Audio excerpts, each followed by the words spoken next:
Most people lose money not because they are lazy, not because they are stupid, and not because they picked the wrong stock one time. They lose money because they put their dollars in the wrong order. They invest before they are stable. They chase returns while high-interest debt is eating them alive. They leave free money on the table. They keep too much cash when they should be building wealth. Or they take too much risk with money they are going to need in 6 months. And then they wonder why their finances never feel like they are actually moving forward. So today, we are not talking about the hottest stock of 2026. We are not talking about some secret investment that only rich people know about. We are talking about something much more powerful. The smartest order to invest your money in 2026, step by step, so every dollar knows exactly where to go before you even spend it. Hey, it's Jenna from MotionBiz. And before we get into it, this is not personal financial advice. Everybody's tax situation, income, family needs, debt, job security, and risk tolerance are different. But this framework can help you think clearly, because the best investors are not always the people with the highest income. They are the people with the cleanest system. The first step is not stocks. It is not crypto. It is not real estate. The first step is a basic emergency buffer.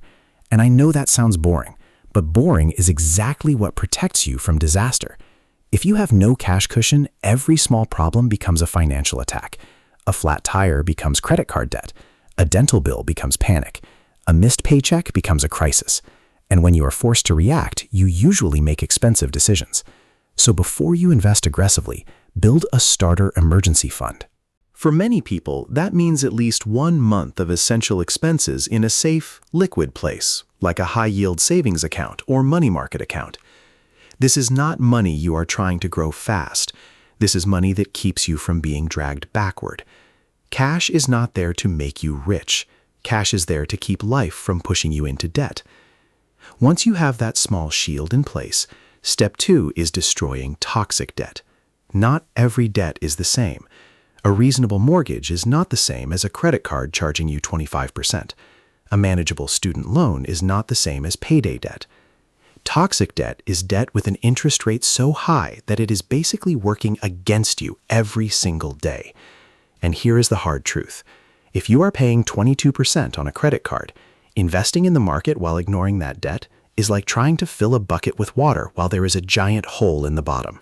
Paying off high-interest debt is one of the cleanest guaranteed returns available.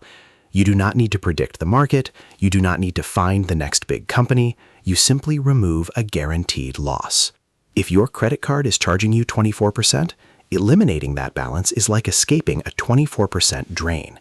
That is why toxic debt comes before serious investing. Step 3 is where investing really begins. Get the employer match. If your job offers a 401k, 403b, TSP, or similar retirement plan with a match, your first investing goal is usually to contribute enough to capture the full match. Because the match is not just an investment return, it is free compensation. If your employer says, put in 5% and we will add 4%, that 4% is part of your pay package. Skipping it is like leaving money inside your boss's desk and walking away. In 2026, the employee contribution limit for many workplace plans like 401k, 403b, governmental 457 plans, and the federal TSP is $24,500. If you are 50 or older, the general catch-up contribution is $8,000. And if you are age 60 through 63, there is a higher catch-up limit of $11,250. But do not get intimidated by those numbers. You do not need to max everything out on day one. The first target is simply the full match. If the match requires 3%, start there. If it requires 6%, work toward that.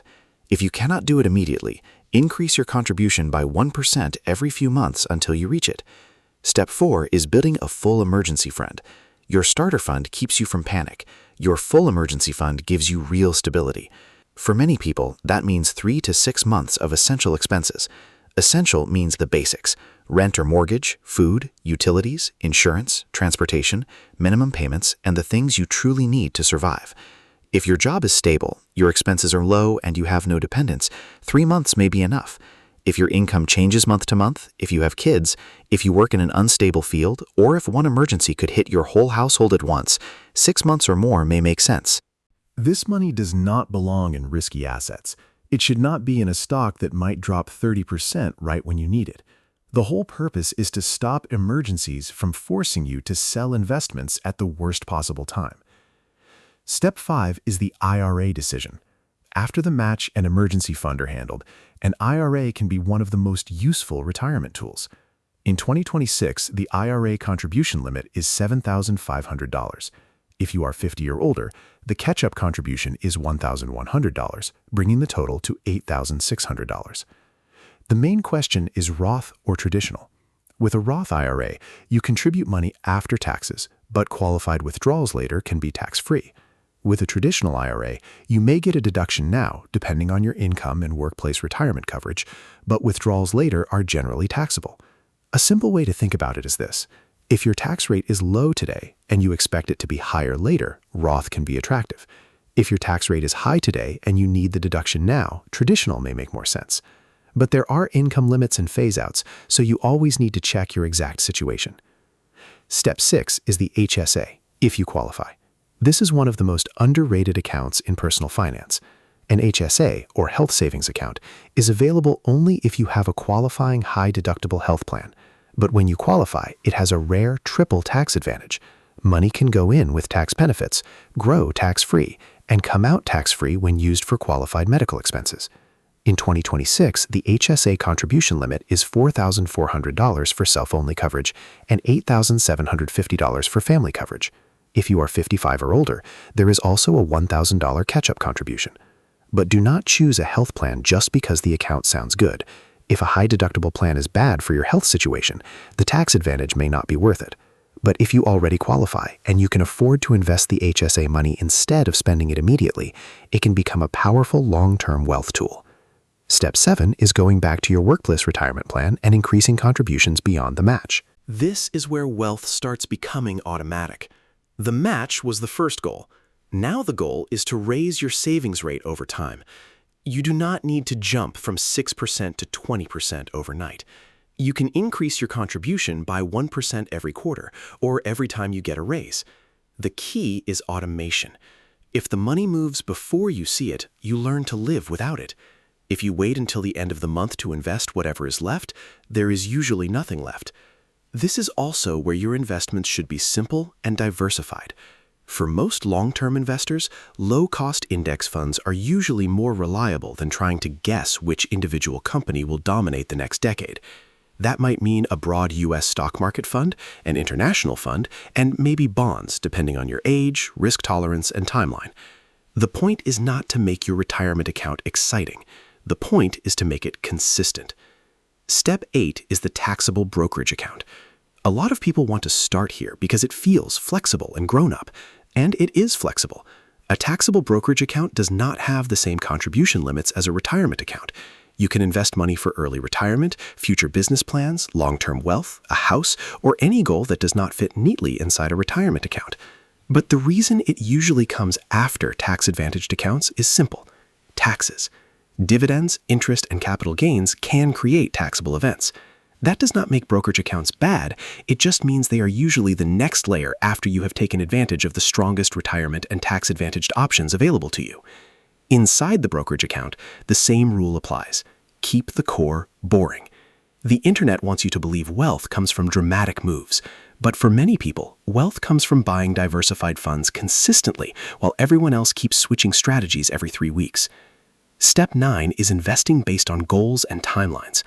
This is where people make huge mistakes. They treat every dollar the same. But a dollar you need in 6 months is not the same as a dollar you need in 30 years. Money for retirement can usually take more stock market risk because it has time to recover. Money for a house down payment in 2 years probably shouldn't be sitting mostly in stocks because the market could drop right when you need the cash. Money for a child's education might belong in a 529 plan, depending on your state and tax benefits. Money for a future business may need to stay partly liquid because opportunity requires cash. So the smartest investors separate money by timeline. Short-term money needs safety, medium-term money needs balance, long-term money can take more risk. If you mix those up, you either miss growth or create unnecessary danger. Step 10 is optional higher risk investing. This includes individual stocks, crypto, private deals, collectibles, concentrated real estate bets, or anything speculative. There is nothing wrong with taking some risk after your foundation is strong. The problem is taking big risks before the foundation exists. Buying crypto while carrying credit card debt is not strategy. Day trading while missing your employer match is not strategy.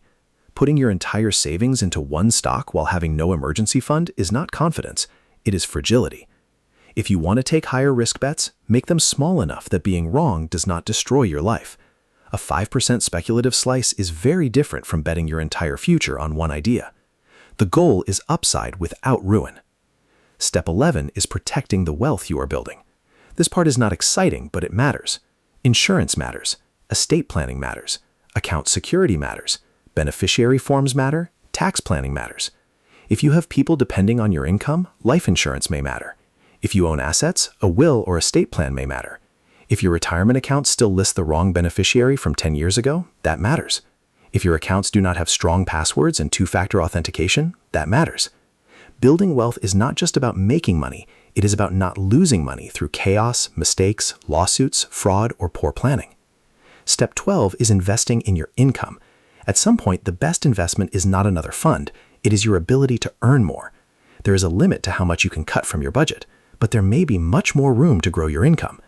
That could mean learning a higher value skill, negotiating a raise, changing jobs, freelancing, starting a side business, building a digital product, improving your sales ability, or getting a certification that actually increases your earning power. Investing works because of the gap between what you earn and what you spend. If you earn $4,000 a month and spend $3,950, your investing engine is tiny. If you earn $7,000 and keep your lifestyle at $4,500, now you have real fuel. The bigger the gap, the faster the system moves. So here's the full order again, in simple terms. First, build a starter emergency fund so life cannot immediately push you into debt. Second, attack toxic high-interest debt because guaranteed losses are more urgent than uncertain returns. Third, get the full employer match because free money comes before almost everything else. Fourth, build the full emergency fund so you are not forced to sell investments during a crisis. Fifth, consider an IRA and decide whether Roth or traditional fits your tax situation. Sixth, use an HSA if you qualify and it makes sense for your healthcare needs. Seventh, increase workplace retirement contributions over time. Eighth, build a taxable brokerage account for flexible long-term investing. Ninth, separate your investments by goal and timeline. 10th, take optional high-risk bets only after the base is strong. 11th, protect your money with insurance, estate planning, account security, and organization.